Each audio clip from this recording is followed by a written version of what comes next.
Truth occurs. Hi everyone. So what is the deal with the DAPL?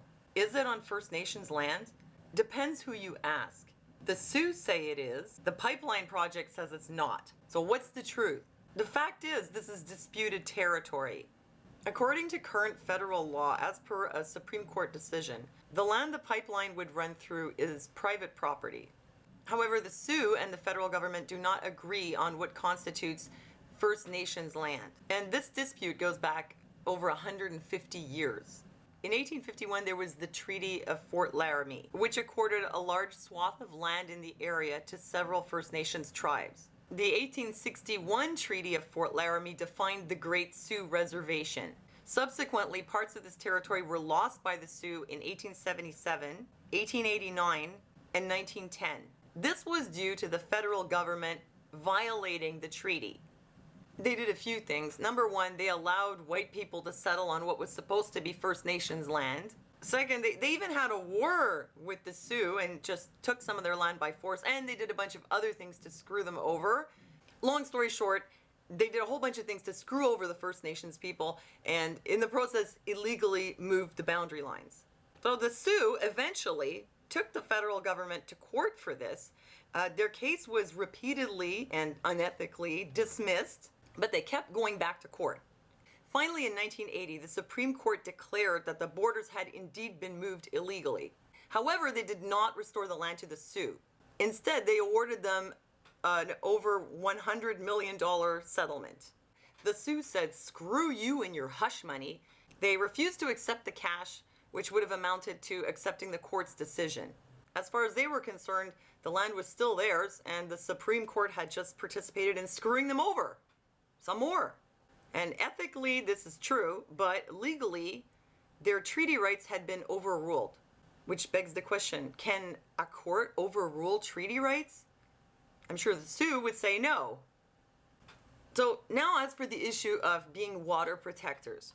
There are already several pipelines installed in the area, including under the Oahe River. The DAPL would be installed 100 to 115 feet below the surface of the river, deeper even than existing pipelines. So why is this pipeline the cornerstone of so much opposition? Does it pose more threat to the environment than the others? Now, in their requests for a moratorium on this project, the Sioux never cited environmental concerns as a reason. What they did cite was the existing prohibition on disturbing lands on which there are artifacts or sacred sites. Now, this law applies even to lands that are not considered First Nations lands. On federal land as well, if you have artifacts or sacred sites, you're not supposed to disturb them. This may be part of the reason they don't want the pipeline, but personally I think a lot more of it has to do with the broken treaty. But this issue goes much deeper than the DAPL and this particular territory.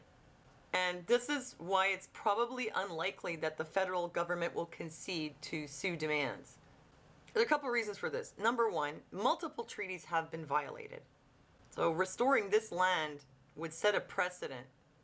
And you can assume that more land disputes will aim for the same outcome. And you can be sure that the federal government is not keen on returning lands to First Nations people that have been screwed over. Number two, many of these lands are rich in oil and other natural resources. And the current administration, with its goal of rehabilitating the economy and reducing dependence on foreign energy imports, is particularly keen on harnessing these resources. Trump has created the Native Affairs Coalition, which to date includes 27 members, all First Nations people. This coalition, among other things, is to be used to smooth relations with the First Nations people while increasing exploitation of natural resources. As panel members have pointed out, the First Nations people have themselves been blocked by bureaucracy, prevented from harnessing their own energy resources. So this panel is pushing for a lessening of restrictions so that these industries can bring more money into their communities. However, as it turns out, most of the chairs of this panel have ties to big energy via campaign contributions. Here's an example of what one of them said. His name is Ross Simmons. He said, quote, it would be possible to privatize reservations while limiting sales to non-Indian buyers. I'm not sure exactly what he means by that, but we have something in Quebec called a Plan Nord, which involves selling lands in native areas, or selling the rights to the lands to foreign companies who can then come set up shop and exploit the land. The problem with this is they set up shop to mine or whatever resource they're going for. They hire the local people. Then they ruin the environment. Eventually, the deposits or whatever run out. They close up shop. Everybody loses their job, and the local population is left with a disaster. I mean, the corporations don't clean up the mess. So they leave a trail of destruction in their wake. I talked to Yvon Laforêt, who was from the Ministry of Forestry and Agriculture or something like that. Sorry, I don't remember. It was a few years ago. And what he said to me was that the best thing the natives can do in a time like that is to negotiate a favorable treaty. But there was the example of the Montagnais who were in a position here of being able to negotiate a favorable treaty. And what they could do then is, rather than just selling the land rights to someone else, could be Chinese companies or whatever, they can become partners in the venture. Then they make money. We still don't know who's going to do the cleanup. But it's better than, getting hired by the company than being out of job and being left with a mess. Okay, that was a bit of a tangent. So getting back to the DAPL, it kind of comes down to a power play. The First Nations people versus the feds. The feds screwed the First Nations people, and now the Sioux aim to hit them where it hurts, right in the pipeline. The only way out of this that I can see is for the federal government to negotiate with the Sioux. And the Sioux may make some high demands. That either they find something that they can both be okay with. The feds' only other alternative is to use force and just screw the First Nations people over once again.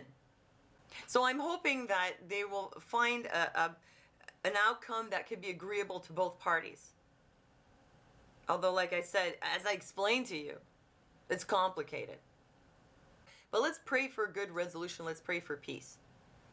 So that's what I have found about the true story of the DAPL. Thank you for giving me a thumbs up. Thanks for listening to me, and I'll see you next time.